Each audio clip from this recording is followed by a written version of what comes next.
Olá, começa agora mais um Negócios na Pauta. E hoje o nosso programa tá animal. E isso não é nenhuma metáfora não. Hoje nós vamos falar sobre o quanto o mercado pet tem crescido nos últimos anos no Brasil e no mundo. Você sabia que o nosso país é o segundo maior mercado de produtos desse segmento no ranking mundial? Pois é, mais de 6% do consumo nesse segmento está concentrado no Brasil. Os Estados Unidos ocupam o primeiro lugar, com a impressionante marca de 50% do mercado global.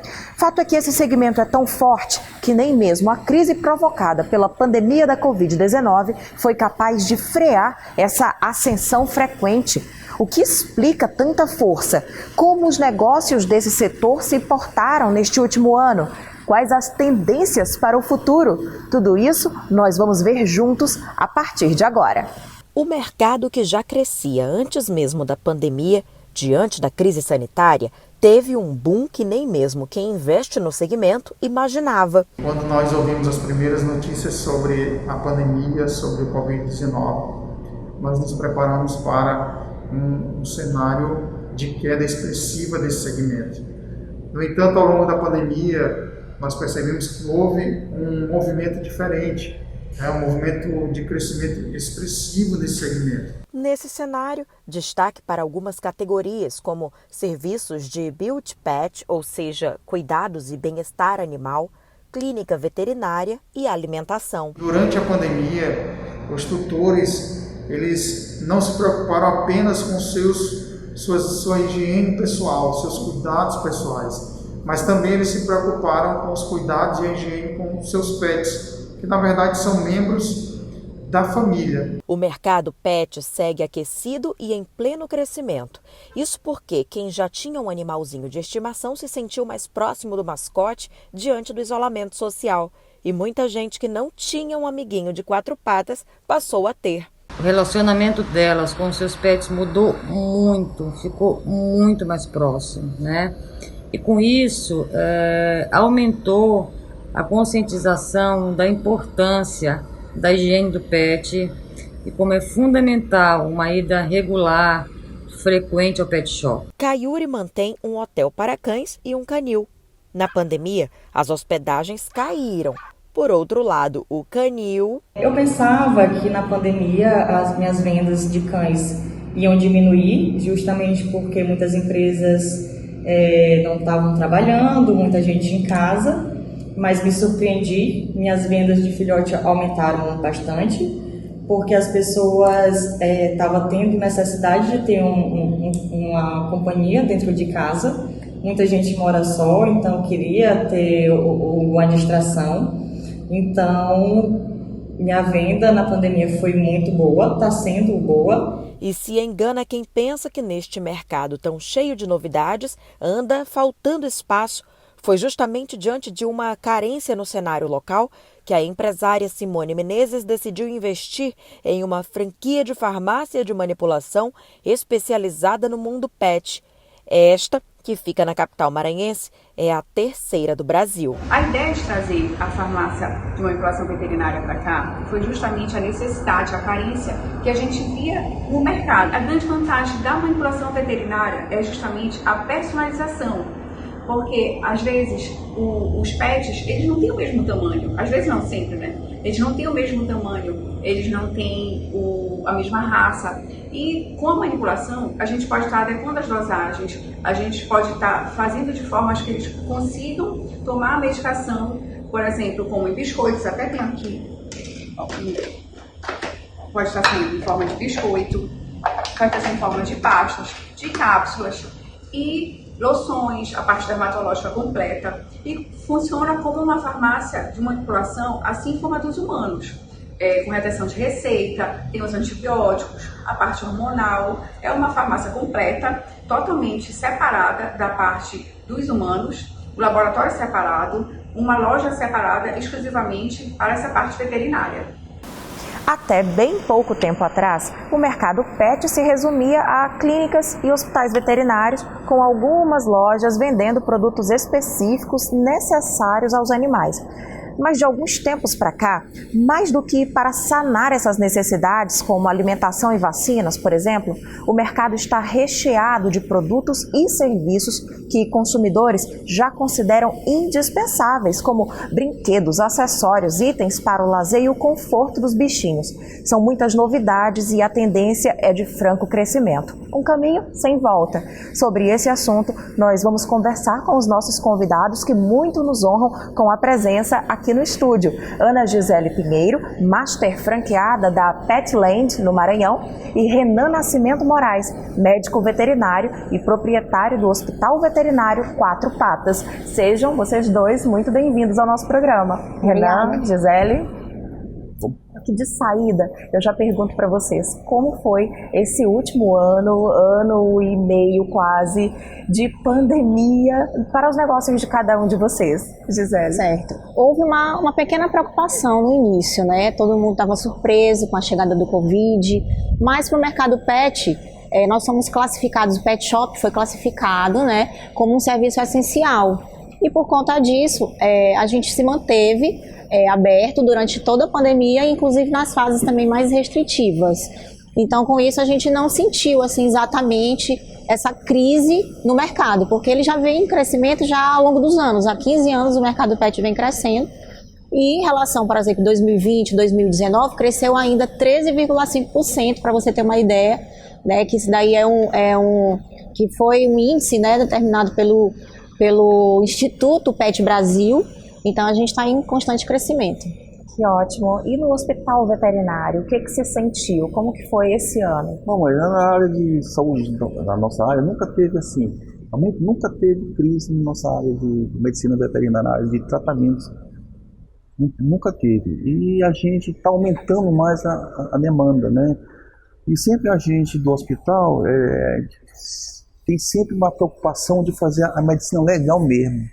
Dentro da tecnologia, exames, né, com diagnóstico preciso, isso é muito importante isso. Então a gente nunca teve, ao longo eu tenho 34 anos no mercado, para nós e para outras clínicas, né, nunca teve essa crise para nós.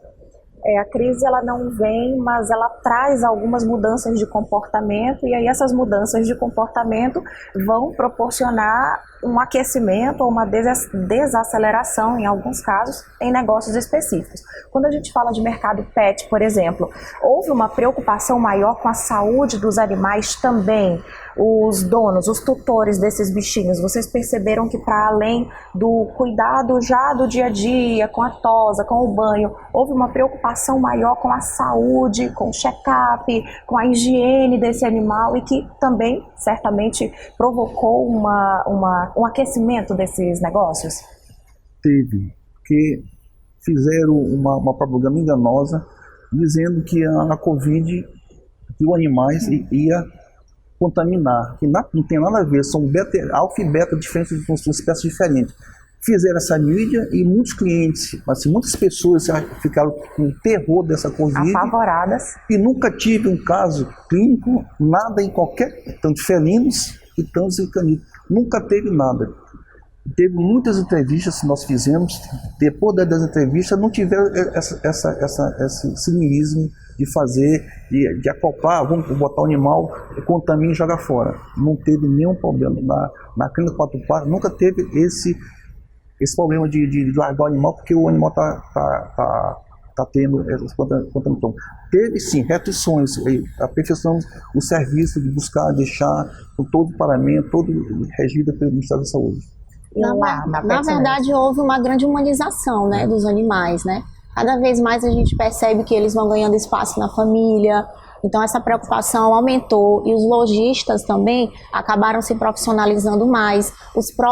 A própria medicina veterinária, né, doutor, veio se profissionalizando, e com isso veio favorecendo esse cuidado realmente com os animais. E as pessoas passaram mais tempo em casa, mais do que nunca. Eu acredito que as pessoas estavam ali prestando atenção a tudo. Quem não tinha um animal, certamente pensou em ter, se já tinha alguma inclinação. Isso também foi percebido, por exemplo, na Petland. Lá vocês notaram esse desejo por ter um animal, e quem já tinha passou a investir mais em cuidados, em conforto e lazer para os bichinhos? Não, sim, com certeza. A gente observou que esse isolamento, né, houve essa certa carência, né? E o animalzinho, todo mundo queria um animalzinho de estimação para facilitar no dia a dia com essa questão aí do isolamento. Então a gente teve muita procura, não só de adoção, também aquelas pessoas, crianças, querendo aqueles animaizinhos, querendo um conforto, porque todo mundo quer amor, né? Por isso que existe o feromônio é amor. Então, com relação a isso, foi uma fase assim que teve maior crescimento em termos assim, da busca por um animal de estimação. Interessante a Gisele agora comentar sobre essa busca pela adoção. A gente viu que as ONGs tiveram então como aliada essa necessidade de o ser humano querer ter um animal, porque às vezes bate o desespero no protetor do animal, na protetora, de não ter quem adote. Você lida muito com o trabalho social, doutor Renan, então o que você observou nesse período? A falta de aquisição de um bom animal para compra, veio a adoção, uma coisa foi espetacular, sociabilizou todo o mercado, humanizou tanto a área de clínicas, os pet shops, né, tiveram uma sensibilidade, não só os cães, como também os felinos também. Que aquela cultura nossa, que desde criança, que o gato transmitia a asma, não tem nada a ver, alergia, essas coisas. Então, teve essa sensibilidade de todos os pet shops de São Luís, estão fazendo a Petland, está fazendo um trabalho espetacular, não é só você olha o Petland em termos de comércio, não. Ela tem um lado social importantíssimo, tem as feiras dela, dos animais, dos gatos. Então tem um trabalho de responsabilidade. Quem adota, a pessoa tem que ter responsabilidade de não adotar para sempre. Não é um brinquedo. E sempre digo a gente, quando vem adotar, adote um animal, mas não dê um celular. É uma coisa importantíssima, porque o cão forma caráter, humaniza. Então tira aquela visão do capitalismo, né? O social. Então, sempre digo uma coisa: adote um animal, que é o melhor o melhor animal que tanto o gato e tanto o animal, o cão. É um cachorro espetacular, é gratidão, humaniza. Então, quem cria um mestiço, fico felicíssimo. Hoje a minha clientela, eu digo uns quase 60% de animais adotados. Eu estou felicíssimo por causa disso. É bastante interessante o que o senhor traz aqui agora, essa informação sobre a adaptabilidade de um cãozinho mestiço, por exemplo, mas a gente não pode negar que existe também aquela fatia do mercado que busca o animal com aquela raça, que vem com pedigree e tudo mais. Essa busca também cresceu, a gente já sabe que a busca pela adoção, ok, cresceu. E esse outro mercado também está aquecido? Sim, existe, assim, o doutor falou aqui também em relação à adoção, a gente também tem 2 gatis de adoção, né, com gatis permanentes de adoção em 2 unidades Petland. Legal. Então é muito bacana, e nessa época também aumentou, né, a adoção de gatos. Em relação a cães, né, que você falou de raças, também existe uma grande procura, porque os cães de raça, eles já têm umas características já mais pré-definidas, né, do que alguns animais que são SRD, porque em relação ao comportamento. Por exemplo, uma criança autista, quando ela vai conviver com um animal, então o SRD, talvez, será que vai estar apropriado para ela, devido a misturas de raças e características? Às vezes um animalzinho com uma característica definida vai ser melhor para a adaptabilidade dele. Tem um comportamento já previsível. Já previsível. Já em relação a cães guias também, cães farejadores. Então, assim, de uma certa forma, a gente não pode extinguir os cães de raça sem pensar nessa possibilidade também, nessa parte que existe, né? Verdade. E aí talvez fique aquela colocação, a gente até conversava ainda há pouco, de que se existe essa fatia do mercado e existe a necessidade de se adotar animais, o ideal aí é que os clientes, os financiadores desses mercados todos tenham em mente exatamente o quê? A origem, a procedência, o que se precisa observar para então custear a compra de um animalzinho desse? Um detalhe muito engraçado, assim, importante, quando a pessoa compra um animal, geralmente tem ele adota outro. Ele compra um valor e sensibiliza de adotar outro. Então, uma coisa muito paralela a duas coisas. Tem muito cliente que compra animais, né? Sim. Caríssimo, mas ele sensibiliza com a doação, ele e adota também. Ele fica dois, é uma coisa muito, muito, muito legal mesmo. O que você recomendaria, então, Gisele, a esses clientes? Em termos de adoção ou compra? A compra. A pessoa quer comprar, então a que prestar atenção? Então, tem que observar se realmente é um local sério. Tem aquele questionamento sobre os canis, se aqueles canis realmente têm procedência, se tem cuidado com os animais, porque a gente sabe que existe, né? Já teve vários relatos aí na mídia, enfim, de maus tratos daqueles animais, que eles não dão descanso entre as ninhadas, são fábricas mesmo de fazer filhotes. Então, você procurar comprar animais de empresas sérias, não canis clandestinos, porque aí você vai estar facilitando uma fábrica realmente, né, ilegal. Verdade. Bom, a gente vai voltar a falar sobre esse assunto aqui, que ainda tem bastante para ser abordado, mas agora a gente vai fazer um intervalo rápido e daqui a pouquinho, na volta, vamos saber mais sobre as tendências para o mercado pet. Já, já!